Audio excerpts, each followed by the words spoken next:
Major funding for NJ Spotlight News is provided in part by NJM Insurance Group, serving the insurance needs of residents and businesses for more than 100 years.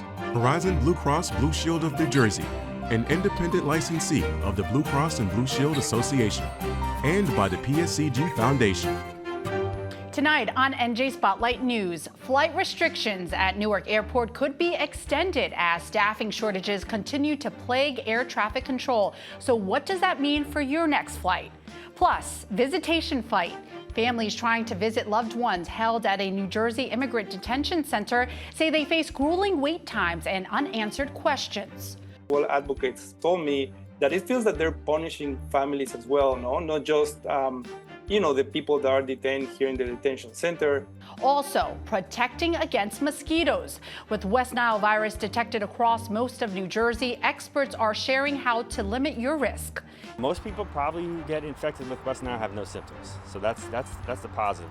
The issue is with certain people, especially immunocompromised and elderly, it's fatal. It could be fatal. And Black Business Month. This August, the state is shining a light on the impact of Black entrepreneurs and Black-owned businesses. Black businesses are in need of significant participation in the state's economy. NJ Spotlight News starts right now.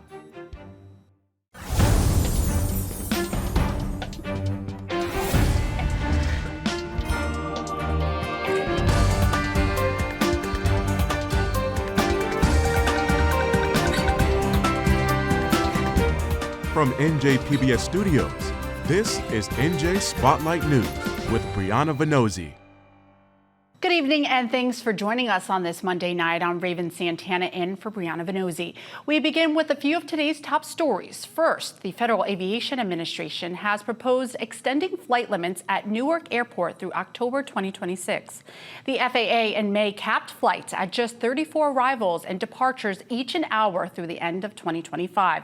But officials say ongoing air traffic control staffing shortages will require a more long-term fix. It comes after a series of communication outages earlier this year that prompted delays, cancellations, and a federal investigation. The FAA says improvements have been made, including a new fiber optic line between New York and the Philly TRACON that was completed in July to prevent communication disruptions, but that the agency needs more time to address, quote, staffing deficiencies. Their amended proposal would allow 36 arrivals and departures each per hour through most of 2026, including during the FIFA World Cup, when many airlines say they plan to increase operations to meet the demand for travel to the region. The extended flight restrictions have yet to be approved. And the city of Paterson and surrounding suburbs remain under a boil water advisory that has been in place since Friday morning, when a massive 30-inch water main that's 140 years old broke near Hinchliffe Stadium.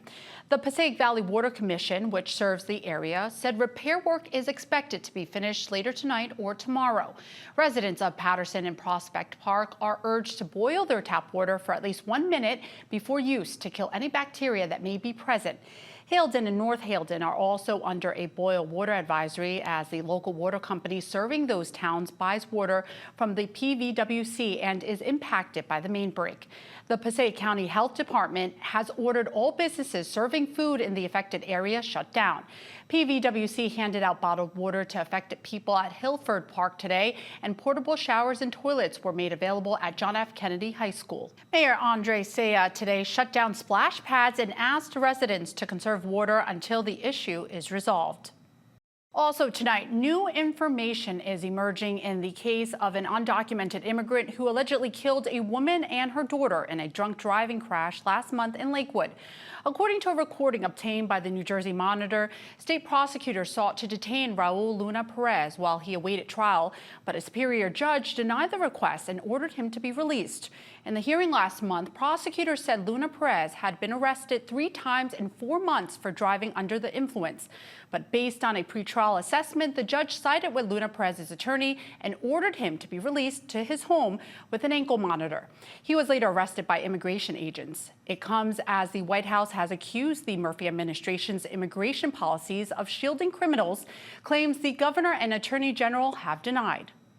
It's a painful wait filled with confusion, frustration, and often no reunion at all. Family members and friends trying to visit loved ones held at the Delaney Hall Immigration Detention Facility in Newark say they've endured grueling waits of up to 12 hours only to be turned away. A recent documented NY report details ever-changing visitation rules that leave many wondering if they'll ever get in. Journalist Mauricio Guerrero, who reported the story and spoke with those affected, joins me now to share more. Mauricio, in your reporting, you spoke to nearly a dozen different families. Tell me a little bit about what you heard on the ground. What did visitors tell you about their experiences trying to see loved ones? Yeah, well, I visited Delaney Hall on July 27th. It was a Saturday. So the people I interviewed, they told me that they had to wait from 7 to 12 hours every time they try to visit their loved ones in Delaney Hall. That day, for example, there were people that arrived 8 hours before and they were still waiting to visit their loved ones. So, this is dangerous because we're talking about a heat index that is above 100, and some days in July it reached 105. This month as well is expected New Jersey to be as well very hot, or at least that part of New Jersey, reaching 105 degrees. So it's extremely dangerous. What I saw, it was a pregnant woman, minors, at least 2 children were there. And people are, it feels for them when they told me, and as well advocates told me, that it feels that they're punishing families as well. Can you walk us through what a typical day looks like for someone trying to visit? Well, my understanding is they changed the rules again, because that was another complaint. They were changing the rules constantly. It was just a little bit chaotic, according to the interviewees, because people had to stand in line for these long hours. However, the rules have changed again. I understand since August 5th, there are new rules for visitation hours. They expanded the visitation hours, which is good news. But I'm not sure exactly how they're coordinating now their visits. Another complaint was that even though the GEO Group was announcing certain hours for visitation, in reality, certain hours in their website, in reality, the visitation hours were different. So just advocates were, reaching out to people and posting Instagram posts to clarify exactly what were the hours. So there's as well miscommunication, lack of communication. So people are unsure of what to expect. Well, let's talk about that. How transparent has Delaney Hall or the facilities management been with visitors about these changes? It seems like they keep flip-flopping. And did you get any response from the facility or from county or federal agencies overseeing it? Yeah, as you can recall, Delaney Hall was in the news, a couple of months ago, where Mayor of Newark, Ras Baraka, was arrested there, and another representatives of New Jersey trying to, certify and inspect the facilities to make sure that the rights of detainees were being respected. And then afterwards, I contacted GEO Group for this interview.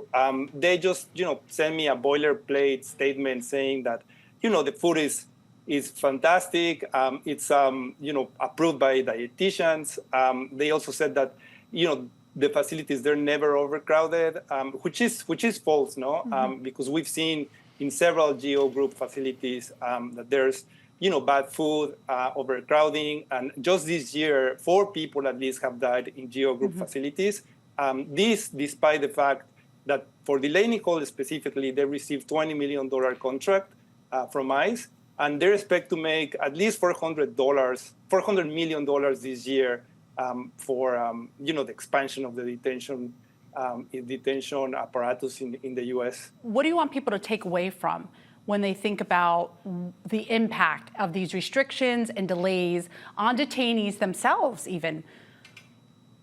Yeah. So as I said, it's one thing the detainees, which is the conditions as have been, many organizations have documented, they're bad. That's what people told me as well in Delaney Hall. That's one thing, but there's another issue with the families, which, they're not detained. They should be treated with, with respect. with dignity, and that has not been the case so far. What I expect Geo Group to do, especially when they're receiving millions of dollars in contracts, is as I said, at least to be transparent in the terms of hours, the rules of visitations, and probably to schedule something more rational in terms of the people that are allowed there to see their loved ones. Mauricio, thank you so much for joining me. Thank you so much, Raven. Turning now to a look at reforming New Jersey's addiction recovery and rehab industry. 2 bills were signed into law today by Acting Governor Tahesha Way, aiming to end illegal marketing practices as well as body brokering, a disturbing practice where recovery coaches would get kickbacks for referring patients to certain centers. These fraudulent acts were all detailed in a 2024 report from the New Jersey State Commission of Investigation. Ted Goldberg spoke with patients and family members who have all been targets of these crimes and what happens next as part of our Under the Dome series. If a law is going to affect a group of people, they should be involved in creating that law, and that's why I think this one is extreme. These 2 bills are very strong. Acting Governor Tahesha Way signed 2 bills today targeting bad actors in addiction recovery. The bills increase penalties for deceptive marketing and body brokering, a practice where people are paid to refer patients to specific rehab centers. Alyssa Tierney says this happened to her. It's gone so far as to people will pay you to relapse, and then you go back to treatment and they'll give you a cut of the money that they're making. The whole point is to get these people out of the cycle of addiction. And, and I heard the reports myself that a lot of these facilities, that's not their main goal, and that's the problem. Nicole DeMaria lost her sister Georgine, a former Miss New Jersey, to addiction about 4 years ago. She's referring to reports written by New Jersey's State Commission of Investigation, which found evidence of fraud and ethical misconduct in the state's addiction rehab industry. These are the most vulnerable patients, but they're also the most desperate. And it's not just the patient, it's also the families. People are in crisis mode at this time, so they just want to get their loved ones into a treatment center, so they're not really thinking, oh, they're going to Florida. Tierney says her private insurance made her a prime target. I have been sent out of state to Florida numerous times. I had great private insurance, and there were times where detoxes were sending me to a treatment center I've never heard of, and when I asked to go to a different treatment center, they punished me, basically. They called my parents, they told them I was manipulating them. These bills passed through the State House without a single no vote, with one senator not present for the votes. While Tierney was happy about that, she's also interested to see how the bills are enforced going forward. Any law is only as good as its implementation, so if these bills are implemented, it will be leading the way for body brokering in the country. These bills bump up body brokering from a 4th-degree crime to a 3rd-degree crime, the equivalent of a more serious felony, and implement a $50,000 fine.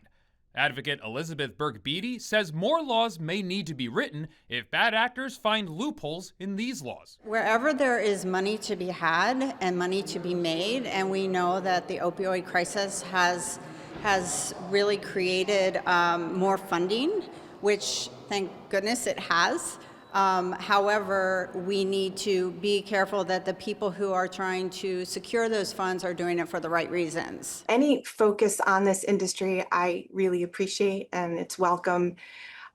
Anything we can do to make it more transparent, to have accountability in the industry. The bills also require restitution to be paid to patients and insurers that are affected. State data shows more than 44,000 people were admitted for substance abuse treatment in New Jersey in 2023, and these bills aim to protect these kind of patients going forward. In Trenton, I'm Ted Goldberg, NJ Spotlight News. Under the Dome is made possible in part by the Corporation for Public Broadcasting, a private corporation funded by the American people. So far this year, no human cases of West Nile have been reported in New Jersey, but mosquitoes in 19 counties have tested positive for the virus. That's pushing officials to ramp up control efforts. In Bergen County, the Bergen Bites Back program is looking to limit the risk with surveillance, spraying, and even mosquito-eating minnows. Senior correspondent Brenda Flanagan takes us behind the scenes and explains why the peak risk is still to come. So these are mostly Culex mosquitoes. A behind-the-scenes look at Bergen County's mosquito-fighting arsenal turned up surveillance traps called pools. This one's baited with fermented water and grass, says expert Matt Bickerton. So it has a certain type of odor. We call it stink water. Turns out stink water's irresistible to Culex mosquitoes, making it easy to trap and check them for West Nile virus. This trap uses the smell of human sweat to lure Asian tiger mosquitoes, another West Nile vector. Lab tests of these so-called mosquito pool samples in Bergen reveal a potential problem. And for the last couple of weeks, we have almost all the mosquitoes we tested were positive for West Nile. It's above average. It's kind of in line with where things were at last year. And last year we had quite a few people that got sick from West Nile virus. Because we've had such a high positive pool tests, we believe that we want to be out in front of this to prevent somebody from getting the disease. Pools like these get tested weekly across the state. Out of more than 5,000 mosquito pools tested in New Jersey, 384 so far this season have revealed positive evidence of West Nile virus in 19 of 21 counties. Mosquitoes like warm, wet weather, and they breed in standing water in amounts as small as a bottle cap full. This is a hot zone, you know.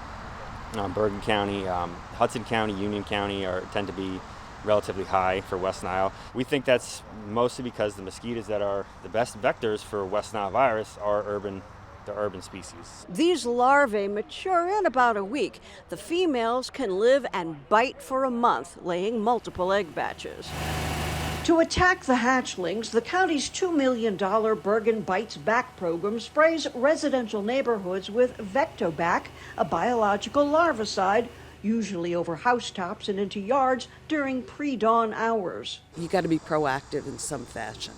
So I think part of it is an education process, explaining to folks the trade-offs, right? And we are using the safest products that are on the market. Bergen residents can also call the county and ask to have their yards individually sprayed for free. Folks are urged to clean pools and dump standing water, even bird baths. The county also deploys special minnows that devour the larvae, called wigglers, in ponds and lakes. Meanwhile, global warming only helps extend the Culex mosquito's breeding season, Bickerton figures. We had an early West Nile positive, that was May 21st.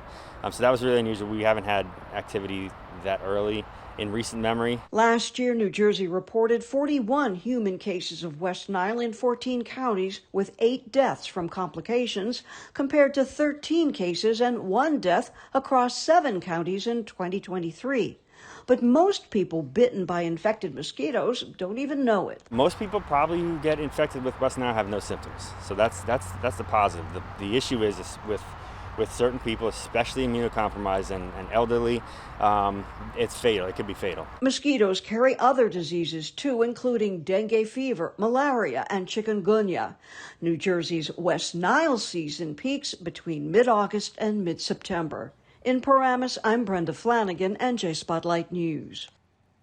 In our Spotlight on Business report tonight, August is recognized as National Black Business Month. Established in 2004, the month shines a spotlight on the economic and cultural impact Black entrepreneurs and Black-owned businesses have had in communities across the country.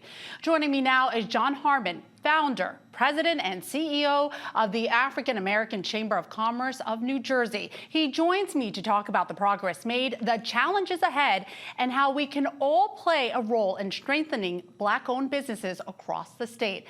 John, thanks for joining me. You know, it's my pleasure to be here, and I really appreciate, Raven, you extended an opportunity for us to chat today. In your opening reference Black Business Month, and I'm pleased to know the founders of Black Business Month, Fred Jordan and John Templeton, 2 amazing gentlemen I know from the Bay Area who thought fit to really stand up Black Business Month as something that we should all recognize.